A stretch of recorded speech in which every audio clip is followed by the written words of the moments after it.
Dear student, আশা করি তোমরা সবাই ভালো আছো। স্বাগত জানাচ্ছি তোমাদের নারায়ণগঞ্জ হাই স্কুল এন্ড কলেজের অনলাইন ক্লাসে। আমি বিপুল সরকার। আজকে আমি তোমাদের সাথে হিসাব বিজ্ঞান বিষয় নিয়ে আলোচনা করব। তো আজকের যে আলোচনার বিষয় সেটি হচ্ছে আর্থিক বিবরণী, অধ্যায় 10। অধ্যায় 10 আর্থিক বিবরণী নিয়ে আমরা ইতিপূর্বে অনেকগুলো ক্লাস করেছি। আজকেও আমরা একটি সৃজনশীল নিয়ে আলোচনা করব, যেটা ক্লাস নবম শ্রেণীর জন্য খুবই গুরুত্বপূর্ণ একটি বিষয়। কারণ আমাদের সামনে যেই মূল্যায়ন পরীক্ষা হবে বা বার্ষিক পরীক্ষা, সেই পরীক্ষা আমাদের দশম অধ্যায় চ্যাপ্টারটি রয়েছে এবং এই চ্যাপ্টারে আমাদের মালিকানা সত্ত্ব বিবরণী পর্যন্ত আমাদের করতে হবে। তার মানে এই দশম অধ্যায়ের পাঠগুলো নিয়ে আমরা পূর্বে যেহেতু আমরা আলোচনা করেছি যে কিভাবে করতে হবে, সেই ব্যাপারগুলো নিয়ে আমরা আলোচনা করেছি। কারণ আজকে আমরা সৃজনশীলে যাব, তার মানে ইতিপূর্বে আমরা এগুলো নিয়ে আলোচনা করেছি, আমরা মোটামুটি কিছুটা হলে বুঝতে পেরেছি। তো আমাদের যে ব্যাপারগুলো বার্ষিক পরীক্ষার মধ্যে থাকবে সেগুলো হচ্ছে বিশদ বিবরণী। তো বিশদ বিবরণীর মধ্যে দুটি অংশ আমরা সবাই জানি, যে একটি অংশ হচ্ছে মোট মুনাফা আর একটি অংশ হচ্ছে নিট মুনাফা। এই দুটি অংশ নিয়ে আমরা গত ভিডিওগুলোতে আলোচনা করেছিলাম। এবং আরেকটি আর্থিক বিবরণীর যে দুটি অংশ, তো প্রথমে তো যেটা বললাম আমরা যে বিশদ বিবরণী, এরপরে মালিকানা সত্ত্ব বিবরণী নিয়ে আজকে আমরা সৃজনশীলটি তৈরি করার চেষ্টা করব। তবে আজকে আমরা মেইন বইয়ের সৃজনশীল নাম্বার 2, এই সৃজনশীল 2টা নিয়ে আমরা একটু আলোচনা করব। তবে সৃজনশীল আলোচনার পূর্বে আমি মনে করি যে বিশদ বিবরণীর বিষয়বস্তু নিয়ে আমি একটু সংক্ষিপ্ত আলোচনা করতে চাই, তাহলে তোমাদের আরো বুঝতে সুবিধা হবে। তো চলো আমরা তাহলে শুরু করি আজকের এই ক্লাসটি এবং আমরা বিশদ বিবরণী নিয়ে কিছুটা আলোচনা করার চেষ্টা করি। তো বিশদ আয় বিবরণী, দেখো বিশদ আয় বিবরণীর ব্যাপারটা কি। বিশদ আয় বিবরণী তৈরি করা হয় মুনাফা জাতীয় আয় এবং মুনাফা জাতীয় ব্যয়ের মাধ্যমে। তো প্রথমত যেই ব্যাপারটি আমাদের বিশদ আয় বিবরণীতে লাগে, প্রথমত যে ব্যাপারটি সেটা হচ্ছে বিক্রয়। আমরা বিশদ আয় বিবরণী বিক্রয় দিয়ে শুরু করি, বিক্রয় দিয়ে শুরু করি। তারপর বিক্রয়ের সাথে আরো অনেকগুলো কাজ থাকে, যেমন ধারে বিক্রয় যোগ করি, বিক্রয় ফেরত মাইনাস করি, বিক্রয় ফেরত, বিক্রয় বার্তা, তারপরে মুনাফাবিহীন পণ্য বিক্রয় মাইনাস করি। এরপর মালিক কর্তৃক বিক্রয় মূল্যের পণ্য উত্তোলন থাকলে সেটাও আমরা বিক্রয় থেকে মাইনাস করি। এরপরে যেটা বের হয় সেটা হলো নিট বিক্রয়। তাহলে প্রথমত কাজ হচ্ছে আমাদের বিক্রয়ের কাজ। এরপরে বাদ দিতে হয় বিক্রিত পণ্যের ব্যয়। এটা সম্পর্ক আমরা জানি যে বিক্রিত পণ্যের ব্যয় কি। তো বিক্রিত পণ্যের ব্যয় তৈরি করা হয় প্রারম্ভিক মজুত পণ্য, শুরুতেই প্রারম্ভিক মজুত পণ্য, এরপরে ক্রয় যোগ করতে হয় প্রারম্ভিক মজুত পণ্যের সাথে। ক্রয় যোগ করার পর ক্রয়ের সাথে অনেকগুলো কাজ থাকে, যেমন ক্রয়ের সাথে ধারে ক্রয় যোগ, ক্রয় ফেরত, ক্রয় বার্তা, এগুলা মাইনাস করতে হয়। পণ্য উত্তোলন, পণ্য বিতরণ, আগুনে বিনষ্ট পণ্য, এইসব ব্যাপারগুলো মাইনাস করতে হয়। মুনাফাবিহীন পণ্য বিক্রয়, এটাও মাইনাস করতে হয় ক্রয় থেকে।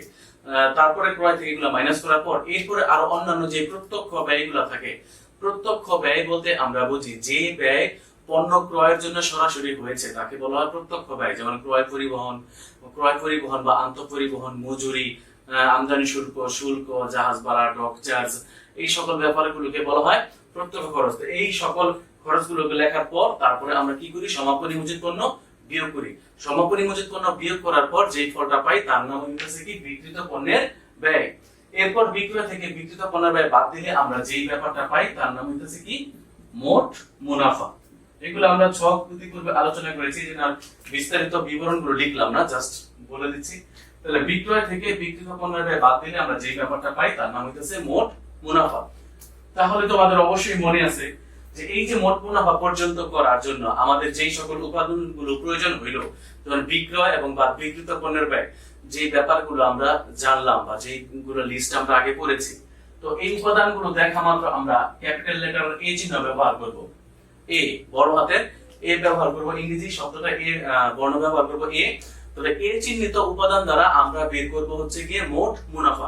এটা জাস্ট এমনি একটা চিহ্ন, এটার কোনো অর্থ নাই, মিনিংলেস। তাহলে মোট মুনাফা মানে বিক্রয় থেকে একদম মোট মুনাফা পর্যন্ত বা সমাপনী মজুত পণ্য পর্যন্ত যে সকল উপাদানগুলো প্রয়োজন, সেই সকল উপাদানগুলো দেখা মাত্রই আমরা রেয়ামিল অথবা সমন্বয় যে কোনো জায়গায় দেখি, দেখা মাত্রই ওইখানে আমরা এই চিহ্ন ব্যবহার করব। তাহলে বের হয়ে যাবে আমাদের মোট মুনাফা।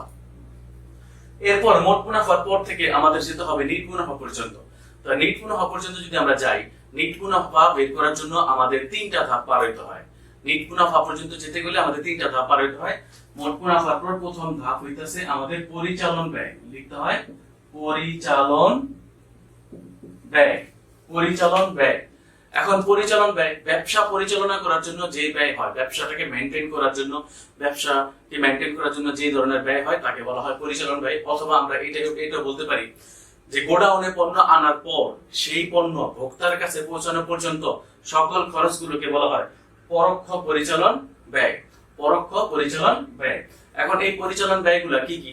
যেমন বেতন প্রদান, ভাড়া প্রদান, অফিস খরচ, মনিহারি খরচ, যাতায়াত খরচ, ভ্রমণ খরচ, ট্রেকিং খরচ, এই ধরনের অনেকগুলা খরচ, মনিহারি খরচ, এই খরচগুলোকে বলা হয় পরিচালন ব্যয়। বা অনাদায়ী পাওনা সঞ্চিতির যে খরচগুলো আছে এগুলোকে বলা হয় তোমার পরিচালন ব্যয়। মোট মুনাফা থেকে যদি আমরা পরিচালন ব্যয় বাদ দিই তাহলে সেটাকে আমরা বলবো পরিচালন মুনাফা। তাহলে কি দাঁড়ালো? মোট মুনাফা থেকে পরিচালন ব্যয় বাদ দেওয়ার পর পরিচালন মুনাফা। তাহলে এটা স্টেপ নাম্বার 1। তো এই পরিচালন ব্যয়গুলোকে আমরা বলবো B1। পরিচালন ব্যয়ের উপাদানগুলা, পরিচালন ব্যয় যেগুলো আছে এগুলোকে দেখা মাত্র আমরা B1 চিহ্নটি ব্যবহার করব। এরপরে এরপর যেটা বেরোলো পরিচালন মুনাফা। পরিচালন মুনাফার সাথে যোগ করতে হয় যোগ অন্যান্য আয়। অন্যান্য আয় যেটাকে আমরা চিহ্ন দেব B2।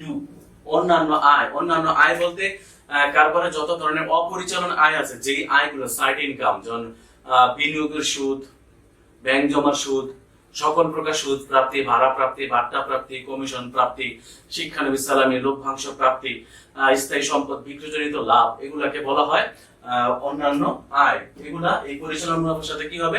যোগ। এরপরে বাদ দিতে হয় আবার অন্যান্য ব্যয়, যেটাকে আমরা চিহ্ন দেব B3 চিহ্ন দেব B3। তাহলে পরিচালন মোট মুনাফার পর থেকে যে তিনটা ধাপ, পরিচালন ব্যয়, অন্যান্য আয়, অন্যান্য ব্যয়, এই তিনটা ধাপকে আমরা তিনটা চিহ্ন ব্যবহার করছি। মানে টোটালি ব্যাপারটাকে বলা হয়েছে B, তবে B কে তিন ভাগে ভাগ করা হয়েছে B1, B2, B3। এটা জাস্ট আমরা সহজে অঙ্কটা সমাধান করার জন্য আমরা একটা চিহ্ন ব্যবহার করলাম। এটা আশা করি তোমরা বুঝতে পেরেছো। তো এইভাবে আমরা বের করব কি? এইভাবে আমরা বের করব নিট মুনাফা পর্যন্ত। তো আশা করি যে নিট মুনাফার এই ব্যাপারটি, যে মোট মুনাফা এবং নিট মুনাফার এই ব্যাপারটি আমরা বুঝতে পেরেছি। এরপরে আমরা এখন একটু সৃজনশীল প্র্যাকটিসে চলে যাব। তোমরা সবাই মনোযোগী হবে আশা করি। হ্যালো মাই ডিয়ার স্টুডেন্ট, এখন আমরা একটু সৃজনশীল আলোচনা করব। অধ্যায় 10 এর 174 পৃষ্ঠা মেইন বইয়ে সৃজনশীল নাম্বার 2। আমরা আজকে সৃজনশীল এই 2 নাম্বার সৃজনশীল নিয়ে আমরা একটু আলোচনা করার চেষ্টা করব এবং এটা আমরা বোর্ডেও প্র্যাকটিস করব। তোমরা সাথে খাতায় প্র্যাকটিস করবে। তোমরা অবশ্যই ভিডিওটি দেখার সময় অবশ্যই সাথে বইটা নিয়ে তারপরে তোমরা অবশ্যই প্র্যাকটিসে বসবে।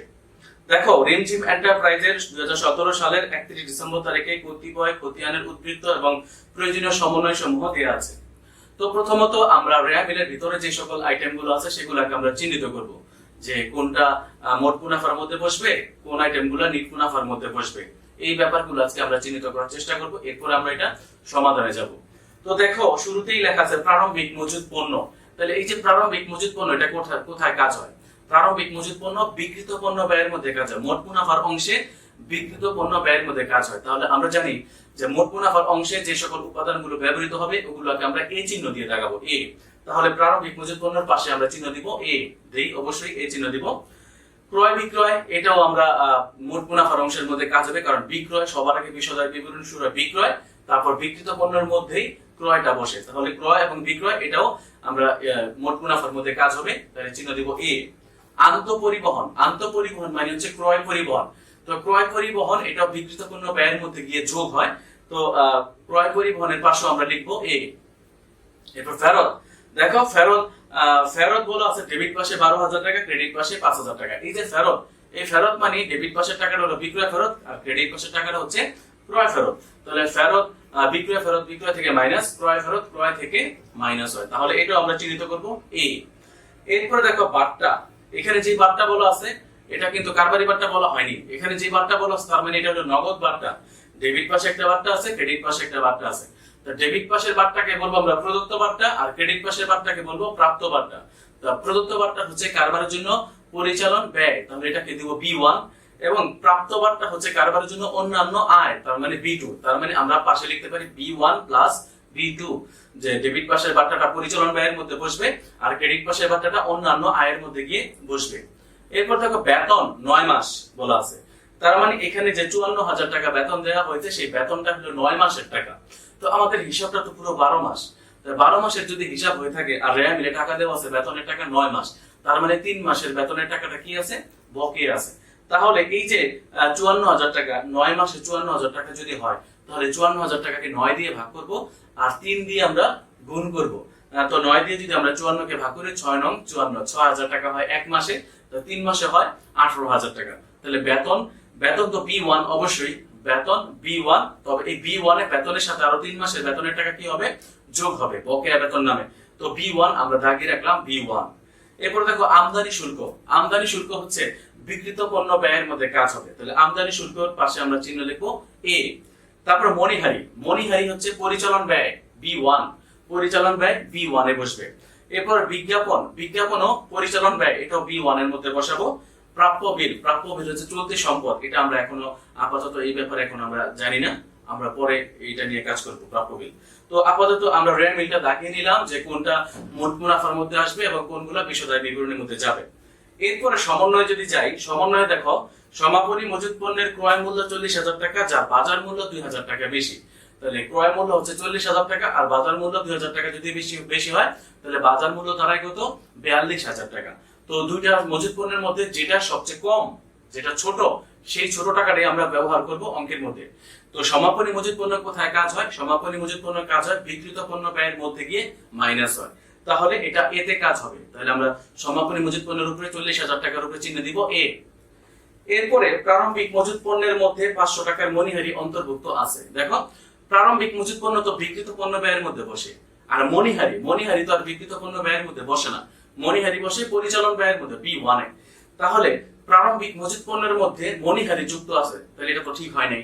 তাহলে প্রারম্ভিক মজুত পণ্য থেকে মনিহারিটাকে আমরা কি করব, বাদ দিয়ে দেব। কোথায়, এতে।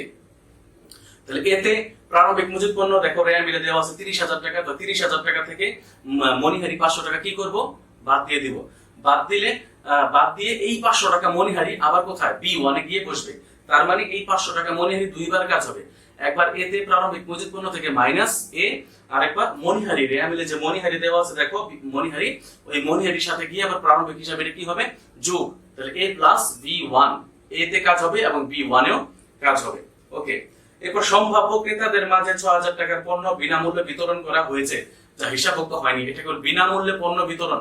তো বিনামূল্যে পণ্য বিতরণ যদি করা হয়, তো এতে করে আমাদের কি হয়, ক্রয় কমে। ক্রয় যদি কমে যায় তাহলে ক্রয় থেকে কি হবে, মাইনাস।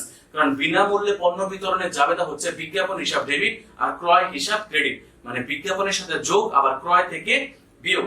তাহলে বিজ্ঞাপনের সাথে যদি যোগ করি, তাহলে বিজ্ঞাপন তো রেয়া মিলে দেওয়া আছে B1 লিখছিলাম, তার মানে এই যে বিনামূল্যে পণ্য বিতরণ এটা B1 এও বসবে, B1 এ গিয়ে বিজ্ঞাপনের সাথে যোগ হবে এবং ক্রয় থেকে বিনামূল্যে পণ্য বিতরণ নামে মাইনাস হবে। তাহলে A প্লাস B1। এরপর পরিবহন 3,000 টাকা বকেয়া রয়েছে, তাহলে পরিবহন রেয়া মিলে একটা পরিবহন আছে, সেটা হচ্ছে আন্তঃ পরিবহন। এই পরিবহনের সাথে 3,000 টাকা কি হবে, যোগ। আমরা জানি যে বকেয়া খরচগুলা নির্দিষ্ট খরচের সাথে গিয়ে যোগ হয়, তাহলে পরিবহনের টাকাটা আন্তঃ পরিবহনের সাথে গিয়ে কি হবে, যোগ। তাহলে এটা এতে কাজ হবে। এরপরে পক্ষান্তরে শুল্ক বাবদ 1,000 টাকা অগ্রিম প্রদান করা হয়েছে। শুল্ক তো রেয়া মিলে আমরা দেখতে পাচ্ছি একটাই শুল্ক আছে, সেটা হচ্ছে আমদানি শুল্ক। তো আমদানি শুল্ক থেকে অগ্রিমটা যে কি হবে, মাইনাস হবে, বিক্রিত পণ্য ব্যয়ের মধ্যে কি মাইনাস। তার মানে এই আমদানি শুল্ক এই পার্টে কাজ হবে। তো আশা করি আমরা এই রেয়া মিলের ব্যাপারটি বুঝতে পেরেছি। এখন আমরা সৃজনশীলের অংশটুকু পড়বো এবং পরে এটা সমাধান করার চেষ্টা করবো। দেখি সৃজনশীলে কি লিখেছে। কতে লিখেছে, উপযুক্ত তথ্য হতে নিট বিক্রয়ের পরিমাণ নির্ণয় করা। নিট বিক্রয় বের করতে বলছে, খতে বের করতে বলছে বিক্রিত পণ্যের ব্যয়, গতে মোট মুনাফা দেওয়া আছে, বিশদায় বিবরণী প্রস্তুত করো। তো প্রথমে যদি আমরা নিট বিক্রয় করতে যাই, তাহলে নিট বিক্রয় বের করতে আমাদের কি কি দরকার, সেই চার্ট থেকে আমরা মনে করার চেষ্টা করব। যে প্রথমত দরকার হলো বিক্রয়, তারপর ধারে বিক্রয়, এরপর বিক্রয় ফেরত, বিক্রয় বার্তা বা কারবারি বার্তা, এরপরে মুনাফাবিহীন পণ্য বিক্রয়, আর একটা হলো মালিক কর্তৃক ব্যক্তিগত প্রয়োজনে বিক্রয় মূল্যে পণ্য উত্তোলন। এই কয়টা ব্যাপার দরকার। তো এখানে এত সব ব্যাপারগুলো নাই। তো এখানে আছে বিক্রয় দেখতে পাচ্ছি আমরা 4,20,000 টাকা, আর ফেরত আছে 12,000 টাকা ডেবিট পাশে। বিক্রয় এবং ফেরত এই দুটা জিনিসই পাইলাম রেয়া মিলের মধ্যে, আর সমন্বয়ে বিক্রয় সংক্রান্ত আমরা আর কিছুই পাইলাম না।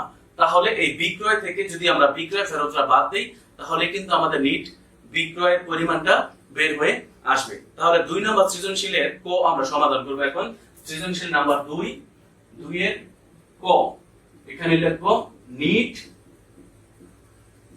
বিক্রয়ের পরিমাণ নির্ণয়। দেখো নিট বিক্রয়ের পরিমাণ নির্ণয়, তাহলে আমাদের ছকটা কিরকম, বিবরণ টাকা টাকা। প্রথমেই আমরা কাজ করব বিক্রয়। বিক্রয় যেটা রেয়ামিলে দেয়া আছে, বিক্রয় দেয়া আছে রেয়ামিলে 4,20,000 টাকা। তো প্রথম করে কাজ করলাম, এরপরে মাইনাস বিক্রয় ফেরত, লিখবো বিক্রয় ফেরত। তো বিক্রয় ফেরত শুধু লেখা আছে ফেরত, তাহলে ফেরত দেখো ডেবিট পাশে, বিক্রয় ফেরত হচ্ছে ডেবিট, ডেবিট পাশে 4,000 টাকা লেখা আছে, তাহলে ডেবিট পাশে লেখা আছে ফেরত দুঃখিত, ডেবিট পাশে লেখা আছে 12,000 টাকা, তাহলে ফেরত 12,000 টাকা আছে, তাহলে 12,000 টাকা আমরা এই 4,20,000 টাকা থেকে মাইনাস করব। আর কোনো ব্যাপার নাই রেয়া মিলে বা সমন্বয়ের মধ্যে, আর কোথাও বিক্রয় সংক্রান্ত কোনো তথ্য রেয়া মিলে বা সমন্বয় নাই। তাহলে এই দুটোই পাইলাম, এই দুটোর মাধ্যমে আমাদের নিট বিক্রয়টা বের হয়ে আসবে 4,08,000 টাকা নিট বিক্রয়। নিট বিক্রয় বের হয়েছে 4,08,000 টাকা। আশা করি তোমরা ব্যাপারটি বুঝতে পেরেছো যে বিক্রয় থেকে বিক্রয় ফেরত বাদ দিলাম, বিক্রয় থেকে বিক্রয় ফেরত বাদ দেওয়ার পর যেটা হয় সেটাই নিট বিক্রয়, কারণ এখানে আর কিছু নাই। আমি আবার বলতেছি যে এখানে আমাদের যদি নিট বিক্রয় বের করতে বলে, নিট বিক্রয় বের করতে বলে আমাদের কি কি লাগবে, প্রথমত যেটা লাগবে সেটা হলো বিক্রয়, তারপর ধারে বিক্রয়, বিক্রয় ফেরত, বিক্রয় বার্তা বা কারবারি বার্তা, মুনাফাবিহীন পণ্য বিক্রয়, মালিক কর্তৃক বিক্রয় মূল্যে পণ্য উত্তোলন। আমরা জানি এগুলো প্লাস মাইনাস করলেই আমাদের নিট বিক্রয় বের হয়ে আসবে। তবে এই প্রশ্নের মধ্যে শুধুই ছিল বিক্রয় এবং বিক্রয় ফেরত, তাহলে এই বিক্রয় এবং বিক্রয় ফেরতের মাধ্যমে আমরা নিট বিক্রয়টা বের করে ফেললাম। আশা করি তোমরা এই ব্যাপারটি বুঝতে পেরেছো। এরপরে আমরা যাব সৃজনশীলের 2 এর খতে, তোমরা অবশ্যই সাথে থাকবে। স্টুডেন্ট দেখো, এখন আমরা যে ব্যাপারটি নিয়ে আলোচনা করব সেটি হচ্ছে 2 এর খ, রিমঝিম এন্টারপ্রাইজের বিক্রিত পণ্যের ব্যয়ের পরিমাণ নির্ণয় করো। বিক্রিত পণ্যের ব্যয়, তাহলে দেখো বিক্রিত পণ্যের ব্যয় এই যে এই অংশটুকু কোথায় আছে, এই অংশটুকু কৃষদায় বিবরণীর মধ্যেই প্রথম দিকে মোট মুনাফার অংশের মধ্যেই আছে। দেখো বিক্রয়ের পরের অংশে তোমরা যদি চারটি খেয়াল করো তাহলে দেখবা যে বিক্রয়ের পরের অংশেই দেওয়া আছে বিক্রিত পণ্যের ব্যয়। তো এখন শুধু আমাদের বিক্রিত পণ্যের ব্যয়টুকু নিয়েই কাজ করতে হবে। তাহলে বিক্রিত পণ্যের ব্যয় শুরু হয় কিভাবে, প্রারম্ভিক মজুত পণ্য থেকে। বিক্রিত পণ্যের ব্যয় শুরু হয় প্রারম্ভিক মজুত পণ্য থেকে। তাহলে আমরা এখন ঘরটা করে নেই যে কিভাবে বিক্রিত পণ্যের ব্যয়টি তৈরি করব। বিক্রিত পণ্যের ব্যয় তৈরি করার জন্য দেখো আমরা ঘর করতেছি। এখানে আমরা 2টা ঘরই করলে এনাফ, 2টা ঘরই লাগবে, আর লাগবে না, বা আমরা 3টা ঘরও করতে পারি, কোনো সমস্যা নেই। 3টা ঘর করে নিলাম। এরপরে প্রথম ঘরে বিবরণ, এখানে টাকা টাকা টাকা, উপরে লিখবো আমরা যে বিক্রিত পণ্যের ব্যয় নির্ণয়, বিক্রিত পণ্যের ব্যয় নির্ণয়। তোমরা অবশ্যই কোম্পানির নামটা লিখবা। তো এখন বিক্রিত পণ্যের ব্যয় বের করবো যে আমরা, যে এখানে তো বিক্রিত পণ্যের ব্যয় বের করবো, তাহলে বিক্রয় ছাড়া, বিক্রয় বা বিক্রয় ফেরত ছাড়া যত এ আছে সকল এগুলা নিয়েই এখন আমরা বিক্রিত পণ্যের ব্যয় তৈরি করব। তাহলে বিক্রয় এবং বিক্রয় ফেরত ছাড়া এ আছে হলো প্রারম্ভিক মজুত পণ্য। প্রথম এ প্রারম্ভিক মজুত পণ্য, তাহলে আমরা লিখি প্রারম্ভিক মজুত পণ্য। দেখো রেয়া মিলে প্রারম্ভিক মজুত পণ্য দেওয়া আছে 30,000 টাকা। তো তাহলে প্রারম্ভিক মজুত পণ্য আমরা প্রথম করে লিখলাম 30,000 টাকা। প্রথম করে কেন লিখলাম, কারণ এখানে একটা কাজ আছে, সমন্বয় দিকে তাকাও, সমন্বয় 2, এই ব্যাপারগুলো মনে রাখতে হবে। সবকিছু চিহ্ন দিয়ে হয় না, কিছু আমাদের মনে অবশ্যই রাখতে হবে যে কি ঘটনা ঘটছে। যে প্রারম্ভিক মজুত পণ্যের মধ্যে 500 টাকার মনিহারি অন্তর্ভুক্ত আছে, এই ব্যাপারগুলো কিন্তু অবশ্যই আমাদের খেয়াল রাখতে হবে। প্রারম্ভিক মজুত পণ্য, তাহলে এই যে এখানে মনিহারি অন্তর্ভুক্ত আছে, তাহলে মনিহারি আমরা কি করব, প্রারম্ভিক মজুত পণ্য থেকে 500 টাকার মনিহারি আমরা বাদ দিয়ে দিব। তো বাদ দিলে 29,500 টাকা হয়ে গেল আমাদের প্রারম্ভিক মজুত পণ্য। দেখো প্রারম্ভিক মজুত পণ্য 30,000, বা মনিহারি অন্তর্ভুক্ত ছিল 500, তো বাদ দিলাম 29,500 টাকা হচ্ছে আমাদের প্রারম্ভিক মজুত পণ্য। এরপরে যে কাজটা করতে হবে, তারপরে লিখতে হবে ক্রয়। দেখো ক্রয় সম্পর্কে সমন্বয়ে কিছু কথা বলা আছে, যে ক্রয় প্রথমেই দেওয়া আছে 2,90,000 টাকা। দেখো 2,90,000 টাকা দেওয়া আছে। এরপরে আমাদের রেয়া মিলের মধ্যে বলা আছে যে ক্রয় ফেরত ক্রেডিট। দেখো রেয়া মিলে ক্রয় ফেরত ক্রেডিট বলা আছে, ক্রয় ফেরত, রেয়া মিলে ক্রয় ফেরতের ক্রেডিট আছে দেখো 5,000 টাকা, 5,000 টাকা। এরপরে সমন্বয় ক্রয় সংক্রান্ত আর কি কি আছে সেই ব্যাপারটা আমাদের খেয়াল করতে হবে। রেহা মিলে শুধু আছে ক্রয় এবং ক্রয় ফেরত, আর কিছু নাই। সমন্বয়ে 3 নাম্বার সমন্বয়ের দিকে তাকাও, যে সম্ভাব্য ক্রেতাদের মাঝে 6000 টাকার পণ্য বিনামূল্যে বিতরণ করা হয়েছে। তা বিনামূল্যে পণ্য বিতরণ, তো ক্রয়ের সাথে অনেকগুলা কাজ হয়। যেমন ক্রয়ের সাথে অনেকগুলা কাজের মধ্যে কি কি কাজ আছে দেখো। প্রথমে ক্রয় যোগ ধারে ক্রয় মাইনাস ক্রয় ফেরত মাইনাস ক্রয় বার্তা মাইনাস কারবারি বার্তা, তারপর পণ্য উত্তোলন, পণ্য বিতরণ, বিনামূল্যে পণ্য বিতরণ, মুনাফাবিহীন পণ্য বিক্রয়, আগুনে বিনষ্ট পণ্য, এই সকলগুলো ক্রয়ের সাথে কাজ হয়। তো এই সকলগুলোর মধ্যে থেকে মাত্র শুধু এখানে দুইটা জিনিস আমরা পাইলাম, একটা হলো ক্রয় ফেরত আর একটা হচ্ছে ওই যে বিনামূল্যে পণ্য বিতরণ। তাহলে ক্রয় থেকে এই দুইটা জিনিস আমরা কি করব, মাইনাস করব। তাহলে এখানে লিখব বিনামূল্যে পণ্য বিতরণ। তাহলে দেখো বিনামূল্যে পণ্য বিতরণ 6000 টাকা আমরা এখানে মাইনাস করব। তো আর কিছু কি আছে আমাদের খেয়াল রাখতে হবে, যে আর কিছু কি আছে ক্রয়ের সাথে কোনো কাজ, যে ক্রয়ের সাথে আর কোনো কাজ নেই। তাহলে ব্যাপারটা খেয়াল করো। তাহলে আমরা এখানে কি করব, 2,90,000 মাইনাস 5000 মাইনাস 6000, তাহলে 2,79,000 টাকা বের হলো আমাদের নিট ক্রয়। এই যে এই টাকাটাকে বলবো আমরা নিট ক্রয়, এখানে লিখতেও পারি না লিখলেও কোনো সমস্যা নেই। এরপরে দেখো এগুলা তো চলে গেল, যে প্রারম্ভিক মজুত পণ্য এবং ক্রয়ের কাজ। এই দুইটা ছাড়া আর কি কি এ আছে, আর এ আছে বলতে আন্তঃপরিবহন আছে। তাহলে আন্তঃপরিবহন এখানে আমরা লিখবো আন্তঃপরিবহন। দেখো তো আন্তঃপরিবহন রেভিনিউ দেখতেছি আমরা 6000 টাকা, 6000 টাকা। কিন্তু সমন্বয়ে একটা কথা বলা আছে, সমন্বয়ে 4 নম্বর সমন্বয়ে দেখো যে পরিবহন খরচ 3000 টাকা বকেয়া রয়েছে। তো পরিবহন খরচ 3000 টাকা যদি বকেয়া থাকে, তাহলে বকেয়া পরিবহন এই আন্তঃপরিবহনের সাথে কি হবে, যোগ। তাহলে এখানে আমরা লিখব যোগ বকেয়া, শুধু বকেয়া লিখলে হবে, যোগ বকেয়া 3000 টাকা। তাহলে 6 আর 3 9000 টাকা বের হয়ে গেল। এরপর আর কি আছে দেখো, রেয়ামিলে তাকাও। এরপর আমরা আরেকটা দেখতেছি যে আমদানি শুল্ক। তো আমদানি শুল্ক রেয়ামিলে দেখতেছি আমরা 5000 টাকা। এখানে আমরা লিখব আমদানি শুল্ক, আমদানি শুল্ক 5000 টাকা দেখতেছি। সমন্বয় খেয়াল করতে হইব যে আমদানি শুল্ক সম্পর্কে সমন্বয় কিছু আছে কিনা। দেখো পক্ষান্তরে শুল্ক বাবদ 4 নম্বরের শেষে শুল্ক বাবদ 1000 টাকা অগ্রিম প্রদান করা হয়েছে। তাহলে শুল্ক আমরা টোটাল 5000 টাকা দিছি, এর মধ্যে 1000 টাকা অগ্রিম। তাহলে অগ্রিম থাকলে কি করতে হয়, অগ্রিম থাকলে মাইনাস করতে হয়। তাহলে আমদানি শুল্ক থেকে মাইনাস অগ্রিম 1000 টাকা। তো অগ্রিম যদি মাইনাস করি তাহলে এখানে 4000 টাকা হয়। তো এখন আর কোন এ আছে কিনা, যে আর কোন এ রেয়ামিলের মধ্যে আর কোন আমরা এ দেখতে পাইলাম না। আরেকটা এ আছে, সেটা হলো সমাপনী মজুদ পণ্য। সমাপনী মজুদ পণ্য সবার শেষে কাজ করতে হয়। তো এইখানে আমাদের আর কোনো কাজ নেই। এরপরে কি হবে, যে এই সবগুলা খরচগুলোকে আমরা এখন যোগ করে দেব। যে প্রথমেই আছে কত, 29,500, তারপরে 2,79,000, এরপরে 9,000, এরপরে আছে 4,000। তাহলে 3,21,500 টাকা বেরোলো এখানে। 3,21,500, এটা থেকে মাইনাস সমাপনী মজুদ পণ্য, সমাপনী মজুদ পণ্য। তো সমাপনী মজুদ পণ্য দেখো, সমাপনী মজুদ পণ্য আমরা রেয়ামিলে 1 নাম্বার সমন্বয় দেখতে পাচ্ছি যে সমাপনী মজুদ পণ্য 40,000 টাকা।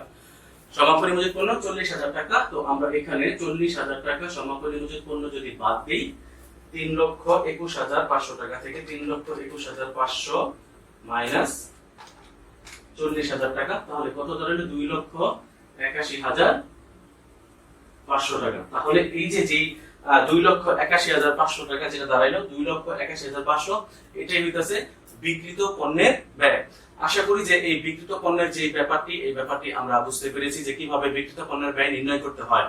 তো আশা করি তোমরা যদি খুব মনোযোগ দিয়ে দেখে থাকো এবং বাসায় যদি খুব ভালোভাবে প্র্যাকটিস করো যে কিভাবে মোট মুনাফা, নিট মুনাফা, বিক্রিত পণ্যের ব্যয় বের করা যায়, তাহলে অবশ্যই তোমরা এই ব্যাপারটি বুঝতে পারবে, আমি আশা করি। তো এরপরে আমরা যে ব্যাপারটি নিয়ে আলোচনা করব সেটি হচ্ছে 2 এর গ, মোট মুনাফা 1,26,500 টাকা ধরে বিশদ আয় বিবরণী প্রস্তুত করো। তার মানে তোমাকে মোট মুনাফা করে দেওয়া আছে, তোমাকে বিশদ আয় বিবরণী করতে বলছে। তা মোট মুনাফা কিন্তু বিশদ আয় বিবরণীর একটি অংশ। তাহলে মোট মুনাফা যদি দেওয়া আছে বিশদায় বিবরণী করতে বলছে, এর মানে তোমাকে নিট মুনাফা বের করতে হবে। তার মানে এরপরে আমরা যে পার্টটি করব সেটা হচ্ছে নিট মুনাফা নির্ণয়ের সাথে থাকবে। হ্যালো মাই ডিয়ার স্টুডেন্ট, দেখো এখন আমরা 2 এর গ যে বিশদায় বিবরণী তৈরি করব। একটু আগে বলেছি যে মোট মুনাফা দেওয়াই আছে প্রশ্নে, তো এখন আমরা বিশদায় বিবরণী তৈরি করব, তারপর নিট মুনাফা তৈরি করব। তো আমরা শুরুতেই বলেছিলাম, ভিডিও শুরুতেই আমরা কিভাবে বিশদায় বিবরণী নিট মুনাফা তৈরি করতে হয় সেই ব্যাপারটা নিয়ে আলোচনা করেছি। তো দেখো এখানে মোট মুনাফা দেওয়া আছে, তার মানে বিশদায় বিবরণী করতে বলছে, তার মানে নিট মুনাফা বের করব। তো নিট মুনাফা বের করার জন্য আমাদেরকে 3টা ধাপে যেতে হবে, 3টা ধাপে আমাদের সামনের দিকে এগোতে হবে। মোট মুনাফার পর 3টা ধাপ। প্রথম ধাপ হচ্ছে পরিচালন ব্যয়, দ্বিতীয় ধাপ হচ্ছে অন্যান্য আয়, তৃতীয় ধাপ হচ্ছে অন্যান্য ব্যয়।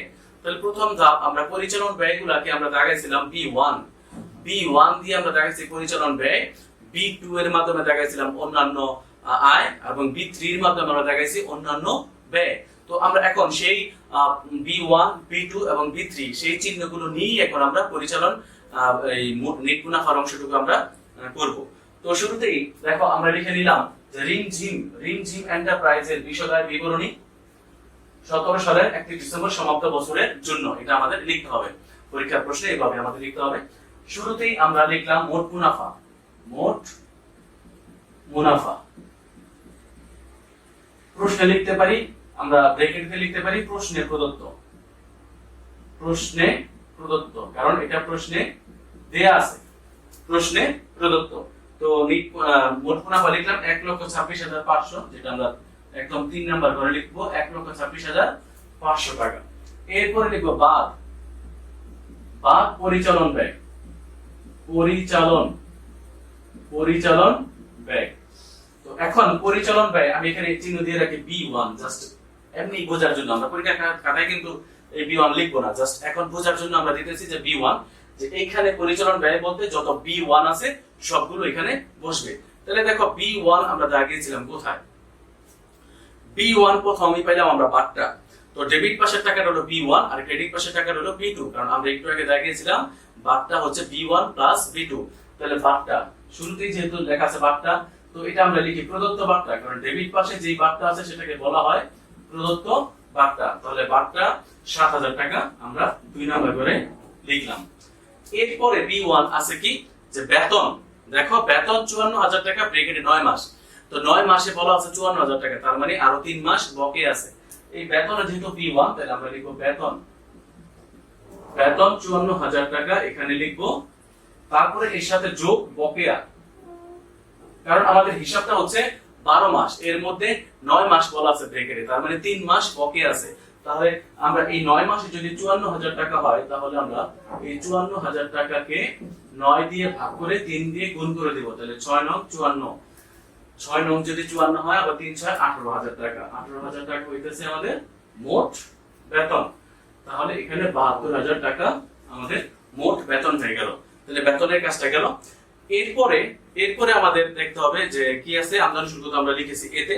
এখন মণিহারি, তাহলে মণিহারি লিখবো, রেয়া মিলে লেখা আছে মণিহারি। তো মণিহারি তো লিখবো, কিন্তু সমন্বয়ে কোনো কাজ আছে কিনা সেটাও কিন্তু আমাদের খেয়াল করতে হবে। সমন্বয় 2 নাম্বার বলা ছিল প্রারম্ভিক মজুত পণ্যের মধ্যে 500 টাকার মণিহারি অন্তর্ভুক্ত আছে। তাহলে এই যে প্রারম্ভিক মণিহারি, তাহলে এই যে প্রথমে আমরা লিখলাম রেয়া মিলের মণিহারি দেওয়া আছে হচ্ছে কি 4,000 টাকা, প্রথমে এখানে লিখলাম। এর সাথে যোগ প্রারম্ভিক মণিহারি যেটা রেয়া মিলে দেওয়া আছে,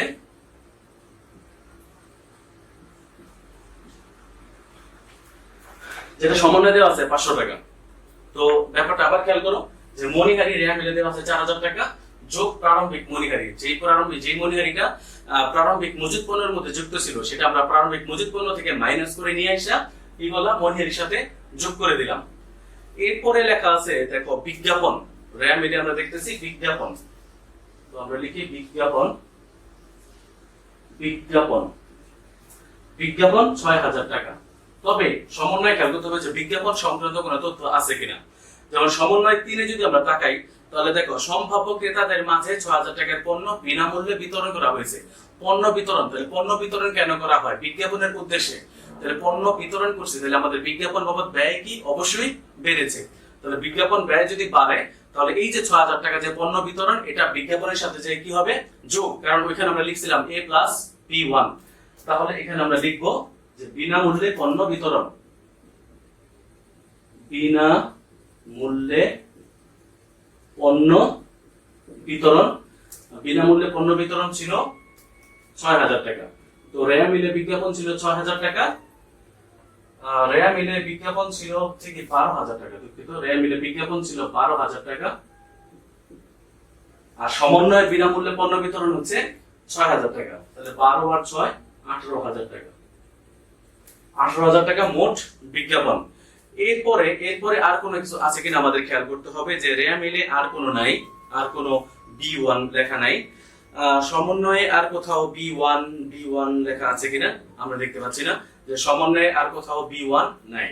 তো আমাদের B1 এর কাজ শেষ। এখন আমরা এই যোগ করব। দেখো, যোগ করব প্রথমেই ৭,০০০ টাকা, এরপরে ৭২,০০০ টাকা, এরপরে ৪,৫০০, এরপরে পেলাম আমরা ১৮,০০০ টাকা।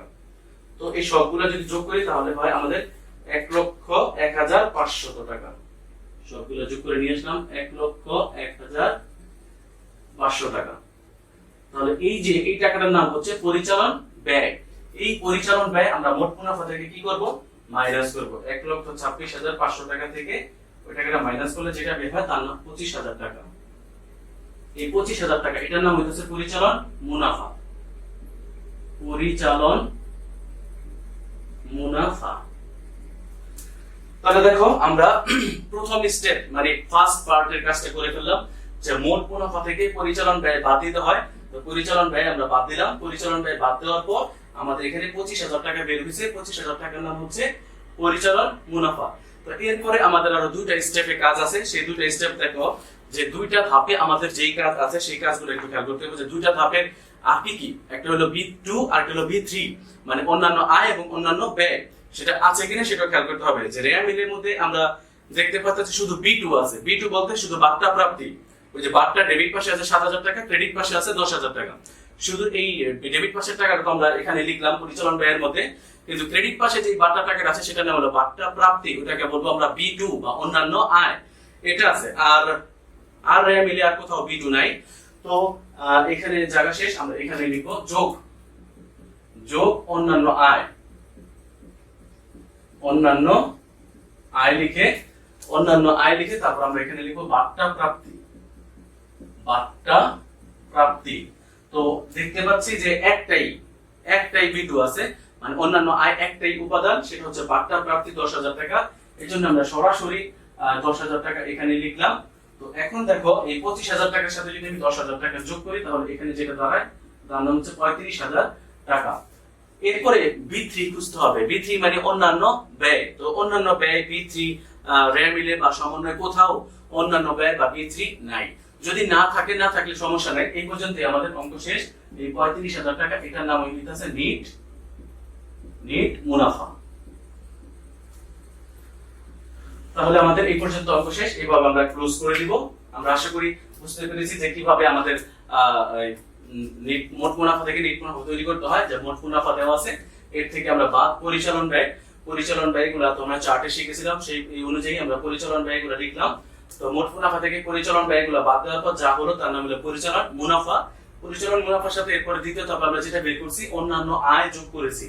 অন্যান্য আয়ের মধ্যে একটাই ছিল বার্তা প্রাপ্তি যোগ করার পর যেই ফলটা এখানে আসলো সেটাই নিট মুনাফা, কারণ এখানে তৃতীয় যে ধাপটি অন্যান্য ব্যয় বা B3, সেই অন্যান্য ব্যয় সারা প্রশ্নে কোথাও নেই। তাহলে এইভাবেই আমাদের বিশদায় বিবরণীটি কমপ্লিট করতে হবে। আমরা আশা করি যে তোমরা সবাই যদি খুব মনোযোগ সহকারে এই ভিডিওটি দেখে থাকো এবং আমার সাথে সাথে যদি বাসায় প্র্যাকটিস করে থাকো তাহলে অবশ্যই খুব ভালোভাবে তুমি এই চ্যাপ্টারটি আয়ত্ত করতে পারবে। তবে আগামী বার্ষিক পরীক্ষার মধ্যে অবশ্যই এই চ্যাপ্টার থেকে 2টা প্রশ্ন থাকবে এবং বাধ্যতামূলকভাবে 2টা প্রশ্নই তোমাকে আনসার করতে হবে। তো এই ক্লাসগুলো দেখার মাধ্যমে তুমি তোমার সেই কাঙ্ক্ষিত প্রশ্নের উত্তর দিতে পারবে আমি আশা করি। তো ডিয়ার স্টুডেন্ট, সবাই খুব মনোযোগ সহকারে আমাদের এই ভিডিওগুলো দেখো। অবশ্যই তুমি হিসাব বিজ্ঞান বা যে কোনো চ্যাপ্টার সম্পর্কে তুমি খুব ভালো ধারণা লাভ করতে পারবে। আর বাসায় অবশ্যই প্র্যাকটিস করবে, পড়াশোনা চালিয়ে যাবে। তোমাদেরকে এতক্ষণ আমার সাথে থাকার জন্য সবাইকে অনেক অনেক ধন্যবাদ। সবাই ভালো থেকো, সুস্থ থেকো, আনন্দ থেকো, নিরাপদে থেকো।